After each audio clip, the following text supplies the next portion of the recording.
सुरता तीनों ठोर की, इत्याही देह धर ए तीनों रोशन नासूत में, किया बेवरा इमामे आखिर, किया बेवरा इमामे आखिर। वे कहती हैं तीनों स्थानों अर्थात परम धाम, योग माया तथा बैकुंठ निराकार से सुरताओं ने इस पृथ्वी लोक में आकर मानव तन धारण किया है। प्राणनाथ जी स्वरूप इमाम मेहदी समझाते हैं कि उस दिव्य ब्रह्मपुर परम धाम, उस लाहूत, उस चौथे आसमान से आई हुई ब्रह्म सृष्टि खासल खास रूप इस फानी दुनिया, इस नश्वर संसार में माया का प्रपंचमयी और दुखमय खेल देखने के लिए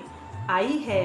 ना तो वह कभी आई थी और ना कभी उसका आना होगा, और उसकी महिमा के कारण ही, उसके निस्बत के कारण ही यह तारतम ज्ञान, यह इल्मे लदुन्नी, यह सुसंवेद इस नश्वर संसार में ब्रह्म मोमिनों को जगाने के लिए आया है।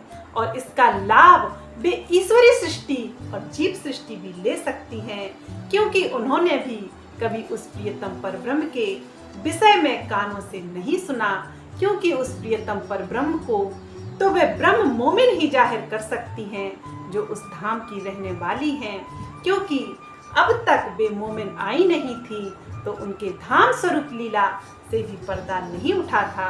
अब वे आई हैं तो सबको ही इस सुनहरे अवसर का लाभ मिलेगा। ईश्वरी सृष्टि और जीव सृष्टि भी जान सकेंगी कि आखिर वह पूर्ण ब्रह्म परमात्मा कहाँ रहता है, क्या करता है, उसकी धाम स्वरूप लीला कैसी है, वह कितना अधिक गरिमामयी है, कितना अधिक नूरमयी है। सुंदर साथ जी दूसरी सृष्टि है ईश्वरी सृष्टि, जिसका संबंध नूर जलाल अर्थात अक्षर ब्रह्म से है। वह अक्षर ब्रह्म की सुरताएं हैं जो 24,000 सृष्टियों के रूप में इमाम मेहदी ने समझाया है। और तीसरी जीव सृष्टि, यह आदि नारायण के एको अहम बहुश्याम के संकल्प से उत्पन्न होती है। हर ब्रह्म सृष्टि अपने प्रियतम को पाने के लिए इश्क और ईमान की राह अपनाती है, और ईश्वरी सृष्टि तरीकत अर्थात उपासना की राह अपनाती है, और जीव सृष्टि शरीयत की राह अपनाती है। और कोई भी किसी भी तरह से अपने अपने